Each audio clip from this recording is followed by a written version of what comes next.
பயமில்லாமல் நீங்கள் இருக்க முடியும். நீங்கள் பயமில்லாமல் இருக்கும்படியாக கடவுள் வானத்தை மேம்படுத்த தேவன் அந்த சாஸ்திரங்களை உருவாக்கின கடவுள் உங்களுக்காக அற்புதமான நல்ல காரியத்தை ஏற்படுத்தி வைத்திருக்கிறார். அதை தெரிந்து கொள்ளுங்கள்.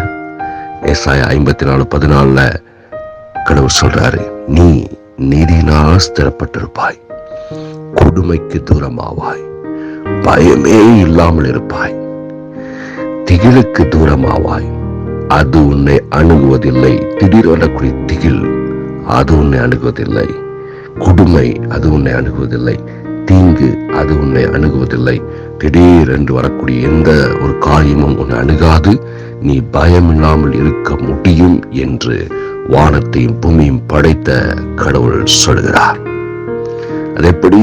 ஏசாயா 54 இயேசு சிலுவையிலே மரித்து ரத்தம் சிந்தி மரித்து அவர் நிறைவேற்றின காரியங்களை குறித்து சொல்லப்பட்டிருக்கிறது. அதுதான் நீதி.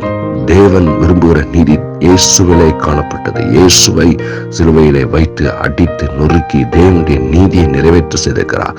அந்த நீதியை யார் ஏற்றுக்கொண்டிருக்கிறார்களோ, யார் அந்த நீதியை பற்றி கொண்டிருக்கிறார்களோ, அதுதான் உண்மை என்று அதை விசுவாசத்தை எடுத்துக்கொண்டு வாழ்கிறார்களோ, அவர்கள் எல்லா நீதி நிறைவேற்றினவர்களாய் காணப்படுகிறார்கள்.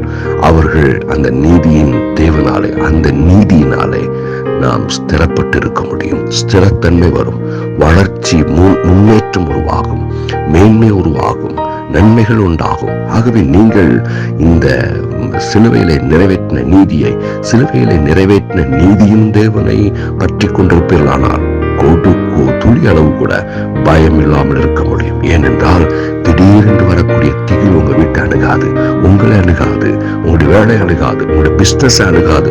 ஒன்றும் உங்களை தொடுவது இல்லை. எல்லா நீதியும் நிறைவேற்றின அந்த நீதியின் தேவனாலே நீங்கள் ஸ்திரப்பட்டிருக்கிறீர்கள், உறுதிப்பட்டிருக்கிறீர்கள், வாழ்ந்திருக்கிறீர்கள், கைவிடப்பட்டு போவதே இல்லை. ஆகவே உங்களுடைய இருதயம் 112ஆம் சங்கீதத்தில் சொல்லப்பட்டது போல நீதியினால் ஸ்திரப்பட்டிருப்பாய், கொடுமைக்கு தூரமாவா என்று சொல்லப்பட்ட அந்த வார்த்தைகளை நம்புங்கள். 112ஆம் சங்கீதத்தில் என்ன சொல்லப்பட்டிருக்கிறது என்னால், துர்ச்செய்தியை கேட்கும்போது நீதிமான் பயப்படான்.